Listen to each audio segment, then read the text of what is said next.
E nós estamos de volta hoje conversando com a promotora da comarca de Maracaju, a promotora Simone Almada Góes. Doutora, a gente veio falando um pouquinho sobre a sua trajetória dentro do Ministério Público, que eu particularmente acho uma história muito bonita, mas eu queria saber um pouquinho do trabalho lá em Maracaju. Como é que é a comarca de Maracaju, doutora? A comarca é incrível, mas não é a comarca em si, as pessoas que estão lá, né? Maracaju tem um povo solidário de um tanto que isso chega a impressionar. E foi vendo essa comunidade solidária que me doeu o coração para também devolver essa solidariedade para eles, sabe? Eu vi assim que quando precisava, olha, vamos fazer uma campanha para a Dona Maria que está doente, né? Vamos colocar assim exemplo. A cidade inteira se movimentava e faziam feijoada, e faziam churrasco, e faziam violada e arrecadavam tudo que ela precisava. É uma cidade festeira, né? Conhecida Caramba, já festeira. por seus... uma festa festeira. Uma cidade alegre, né? Uma cidade alegre, solidária, eles se ajudam, sabe? E eles, se você precisar chamar, olha, a gente precisa da comunidade para fazer tal coisa, eles vão. Eu achava que não iam, porque eu estava acostumada com outros lugares de Mato Grosso do Sul que não iam. Mas eles vão, eles se dispõem. É um povo muito bacana. Você se aproveitou muito bem disso e montou um conselho, né, doutora? Então, o que aconteceu? Quando eu vi, né, uma sociedade assim, tão solidária, dispostos mesmos a ajudar, né? Eu via que muitas vezes a polícia precisava, eventualmente acontece de precisar, por exemplo, destelhou lá uma garagem, alguma coisa. E o comandante pedia ajuda, alguma coisa, eles ajudavam, de alguma forma, os comerciantes, né? Sempre que se precisava de apoio, a comunidade sempre deu. Só que eu também sou da área criminal e eu tenho que fazer visitas às polícias, né? A estrutura da Polícia Militar, a estrutura da Polícia Civil. E teve um dia que eu fui na Polícia Militar e eu me deparei com uma situação muito triste para eles. Eles estavam numa cadeia destruída, né? Eles tinham uma sede e a cadeia estava destruída, ela tinha se incendiado, então os presos saíram dali e eles ainda conviviam com aquela situação de incêndio após tantos anos. Eram aquelas paredes negras de fogo, eram metais retorcidos e eles comiam de marmita naquele ambiente, sentadinhos num toquinho. Sem dignidade nenhuma, né? Não precisa ser policial para você dizer que aquilo é indigno, né? Claro. Não é indigno para qualquer pessoa, para qualquer ser humano, né? E para um policial, então, que dedica a vida dele, que dedica aquela situação toda que deixa a família em casa e se põe em risco. E que é tão cobrado de nós, né? Tão cobrado naquela situação. E eu pensei, se a sociedade de Maracaju ver isto, souber que isso está acontecendo, eles não vão deixar isso permanecer assim. De fato. Quando a gente começou a trabalhar num conselho para poder, primeiro, trazer dignidade para essas polícias, a Polícia Civil também não estava numa situação diferente, né? Eles também estavam com algumas situações precárias. Então, quando o Ministério Público ali em Maracaju percebeu que tinha que fazer alguma coisa, nós somos uns agentes de modificação social. Peraí, alguma coisa tem que ser feita. Às vezes as pessoas não entendem muito esse posicionamento do Ministério Público, né, doutora? Que é um agente de comunicação social, não é só de cobrar, né? Não, não é. E ali, com a credibilidade que o Ministério Público tem, com a influência de trazer, né, as coisas certas que a gente tem, por que não fazer, então, com que essa população veja essa polícia e devolva para a polícia, para a sociedade, policiais dignos que vão, então, reconhecer nelas. Que vai servir a ela também, que vai servir a ela e vai reconhecer nela que eles têm um apoio. Então, a gente começou a trazer para o projeto um conselho, que hoje se chama Conselho de Segurança de Maracaju, e apesar de se chamar Conselho de Segurança, ele não é um órgão vinculado ao Estado, é da própria sociedade, tendo como ponte o Ministério Público, né, fazendo essa ligação sociedade, policiais e também agora mais gente envolvida, não são só policiais. Cresceu. A gente tem a OAB junto com a gente e a presidente da seccional, ela é muito empenhada nesse auxílio. Temos um contador maravilhoso da cidade que ele se dispõe gratuitamente em trabalhar com todas as nossas questões financeiras desse conselho. Fora-se a Polícia Civil, a Polícia Militar, os bombeiros que estão junto, a sociedade que está junto, que também frequenta, que é bem bacana. O prefeito acabou também se adequando, porque ele viu que é interessante para a cidade, né? E isso independe de política, não é político.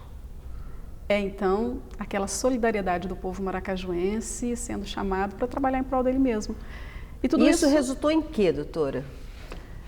Esse mês nós tivemos, né, a grata satisfação, e eu falo isso assim de boca cheia, com os olhos brilhando, que a gente tinha um projeto.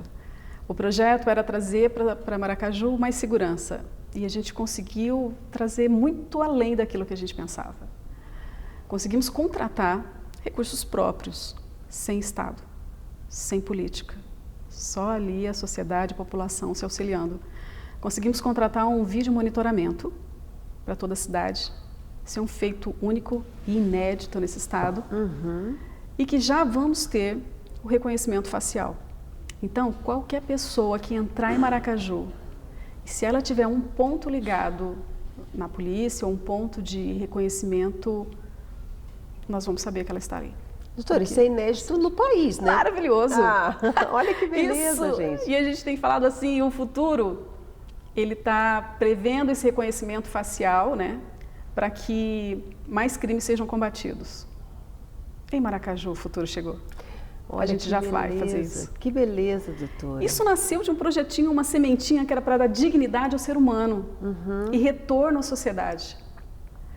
E o que eu disse para eles quando a gente inaugurou, e agora com a assinatura do contrato. E isso nasceu de um olhar humano, né? A partir do momento que você chega num lugar e que você tem um olhar diferenciado, não só o olhar da cobrança, mas o olhar humano de ter detectado que aqueles policiais precisariam de mais dignidade, surge daí um projeto para a cidade toda, para a comunidade toda, né, doutora? Mas não parou por aí. Você acredita que mais coisas estão vindo? A partir daí, então, toda a estrutura da Polícia Militar foi reformada. Com auxílio, agora, né, de outra autoridade que olhou para aquilo e falou, peraí, vocês estão precisando disso? Eu estou disposto a ajudar. A Justiça do Trabalho doou através do CONSEMA, então seria todo destinado para a Polícia Militar, para ela transformar aquela estrutura de parede queimada, de ferros retorcidos, de policial comendo naquela situação. Tudo foi reformado. Tudo. Hoje tem auditório, hoje tem refeitório, hoje tem alojamentos. E os comerciários da cidade também falaram, não, peraí, a gente quer ajudar também. Vamos transformar esse alojamento dos policiais em um lugar digno. Tudo. Doutora, parece filme de sessão da tarde. Se você vai filmar, você não vai acreditar.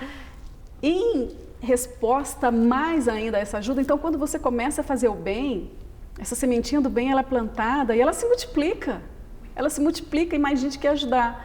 Na Polícia Civil agora, na época, também com esse olhar, eu vi que o nosso delegado ele é excelente. Eu gosto muito de trabalhar com o doutor Amilcar e ele estava sobrecarregado.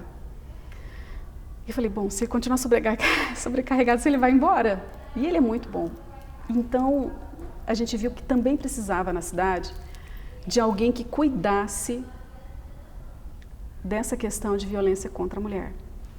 Porque eu trabalho, como eu já te falei, nessa área criminal, estava começando a acontecer muitos feminicídios, eu fiz cerca de 3 júris de feminicídios e são degradantes, são horríveis, sabe? Geralmente o companheiro matando a mulher na frente do filho, acontecendo isso em Maracaju. E a gente também tinha que combater isso. Trabalhamos com o governo do estado e nisso a gente tem que agradecer muito o Reinaldo, ele se sensibilizou, mandou para lá uma delegada, então ela trabalha com essa questão de violência contra a mulher e a gente auxilia muito, uma auxiliando a outra e também trabalhando com palestras. E, de novo, a Justiça do Trabalho viu isso acontecendo em Maracaju e falou, agora eu quero investir na Polícia Civil de Maracaju. Sabe o que vai acontecer lá? Uma sala incrível, mas ela chama sala, mas ela é uma estrutura que já está sendo construída para atendimento à mulher que está sob risco e também aos filhos. Então, ali... Aos moldes da Casa Brasileira aqui. Exatamente, só que isso também sem atividade política e sem financiamento público. Também de alguém, nesse caso a Justiça do Trabalho também olhou, então já construiu a parte da Polícia Militar e agora a gente vai construir essa parte da Polícia Civil para poder um outro projeto vir a nascer. Então a gente já vai ter esse tratamento com a mulher que ela está em risco, que ela está em violência doméstica, para que ela traga o filho, para que ela seja atendida, desses moldes da Casa da Mulher. E um outro projeto que eu já falo para você aqui, que eu tenho, eu quero muito que isso aconteça lá, que essa estrutura, quando ela estiver pronta, que esse marido agressor, que esse companheiro venha para ser tratado. Porque hoje o que a gente também faz? Também tem esse atendimento, né, doutora? Porque é uma família toda que precisa, né? Eu acho que não é o caminho você separar o marido, deixar os filhos só com a mulher e aí punir, ela tem que mandar prender, não, fazer é você toda essa reestruturar e caminhar com esse pessoal junto, num novo sentido de vida, num novo projeto de vida, num novo entendimento de que aquela vida que ele tinha não era uma vida que daria sustentação para os filhos, para a esposa. Aquilo ali era uma vida que não era vida, que caminhava para a morte. E a gente quer mostrar uma vida que traz vida. Ou pelo menos oferecer a essa pessoa, mas tem como? Né, doutora? O que eu penso é o seguinte, hoje o que a gente faz? Enxuga gelo. O que é enxuga gelo? Um marido, um companheiro agressor desse, ele vai ser afastado do lar, ele muitas vezes tem horários de visita para esses filhos, e ele vai continuar do mesmo jeito. Se ele bebe, ele vai continuar bebendo. Não né? vai mudar. Se ele vai... O que eu penso que a gente pode fazer? Olha, você tem... E hoje o Ministério Público já está trabalhando com essa questão de você ter medidas alternativas, né? O que eu vejo? Olha, vem você para um tratamento, o que você prefere? Pagar uma pena? Você prefere ser afastado do lar ou você prefere passar por um tratamento? E se você seguir esse tratamento, então, a gente repensa a sua pena, fala com o juiz nessa questão, para poder reconstruir a sua família. Alternativa também. E uma alternativa boa, uma alternativa que não seja pagamento de salário mínimo, porque ele tira da família e nem ele tem para ele, que não seja tirar a figura masculina de pai para os filhos, porque é importante a figura da mãe, a figura do pai, para poder tentar reestruturar. E olha, foi de uma sementinha que nasceu todo esse conselho, reestruturação da Polícia Militar, reestruturação da Polícia Civil. Na sociedade, a gente tem esse vídeo monitoramento. Posso te dizer que nesse ano, crimes assim violentos diminuíram para 3. Sendo que no ano de 2015, 16, era cerca assim de 20 homicídios, tentativas de homicídio. Não dava para continuar daquele jeito. Então, assim como porque isso é progressivo, né, doutora? Alguma coisa tem que ser feita para mudar essa contramão. E eu vejo que essa questão na Polícia Civil de tratamento com a família, lá em Maracaju, vai ser também mudança de paradigmas. Vamos esperar. Doutora, obrigada por toda essa informação, obrigada pelo trabalho que você vem desenvolvendo em Maracaju. Eu acho que é de uma importância assim absurda esse olhar humano que você tem aí em relação à sua promotoria, à sua comarca. Parabéns pelo trabalho. Olha, espero ir lá logo para conhecer esse projeto todo. O que eu tenho é só agradecer a oportunidade que eu tive de aprender. O que eu estou repassando é o que eu aprendi. Eu aprendi com pessoas maravilhosas que me passaram o melhor do Ministério Público. E eu sou muito grata. Eu sou uma privilegiada por estar numa instituição que eu sempre sonhei em estar. Eu pensava menos. Olha, né, até hoje foi possível. Então eu digo o seguinte, se a gente olha com um olhar agradecido para fazer o bem, isso retorna de uma forma imensurável. Eu só tenho gratidão. Dê o bem, receba o bem. Exatamente. Obrigada, doutora. Eu que agradeço. Nós ficamos por aqui e voltamos na semana que vem para falar mais a respeito de Ministério Público e suas ações. Tchau.